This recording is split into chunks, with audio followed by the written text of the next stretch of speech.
Өрхийн амжиргааны түвшин тогтоох судалгаа нь 3 бүлгийн 64 асуулттай байх юм байна. Тодорхойлбол орлогыг орлуулан тооцохоор айл өрхүүдийн амжиргааг 200-аас 800 оноогоор дүгнэнэ.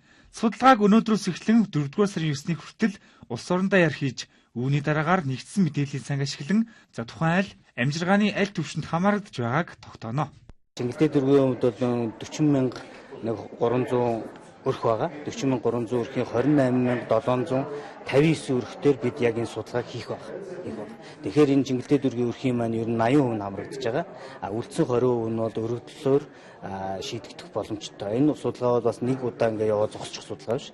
3 жилийн хугацаанд энэ судалгаа маань тасралтгүй үргэлжилнэ. Өрхийн амжиргааны судалгааг хийсний дараа тухайн айл өрх хэдэн оноо авснаас нь хамааруулан баян чинээлэг, дундаж, дунджаас доогуур ядуу, нин ядуу гэсэн амжилт хувааж үзэх юм байна. Тэгэхээр өнөөдрөөс улс орон даяар нэгэн зэрэг өрхийн амжиргааны түвшний судалгааг хийх ажил явагдаж эхэллээ. Тэгэхээр бидний ирсэн Чингэлтэй дүүргийн 9-р хорооны хувьд бол 1000 гаруй өрхөд судалгаа хийнэ гэдгийг хэлж байна. За судалгааны дүг нэгтгэн гаргаад өрхүүдийг ерөнхийдөө бол 6 ангилалд хувааж үзэх юм байна. Ер нь одоо би 16 жил хэсэг ахлагч хийж байна. Тэрнээс бодвол сүүлийн үед бол арай л гайгүй. Тэгтэл амьдралын түвшин ажилгүй л маш их байна. Амьдралын түвшин их доогуур байна. Ажилгүй л маш их байна. Хамгийн гол юм л тэр байна. Хүүхдийн мөнгө авахгүй айлууд ч их байна. Авж байгаа нь ерөөсө 20,000-аар амьдарч байгаа айл байна шүү дээ миний хэсэгтэр.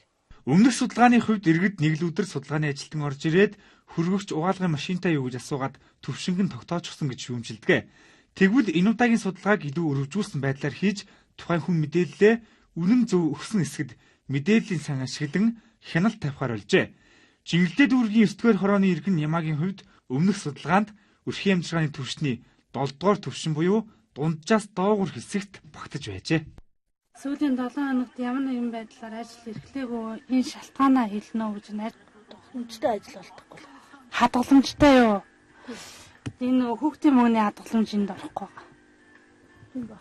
За танах одоо эрчим хүч буюу дулаанаа яаж шийдвэрлэжийнэ цахилгаанаар, модоор, нүүрсээр, аргал хөрзөн, хийн төлш гэдэг төлшнүүдээ зайлуулын одоо өвлийн төлшин. Танайд одоо дээр дараах идэх хөвшлийн аль нь байгаа вэ? Хөргөгч. Хөргөгч юу? Тоосрогч байхгүй. Угаалгын машин. Судалгааны дүн эцсийн байдлаар гарсны дараа чухам аль хэсэг нь хүүхдийн мөнгө болоод бусад нийгмийн халамжийн үйлчилгээнд хамрагдах хэсгийг наривчлан тогтооно.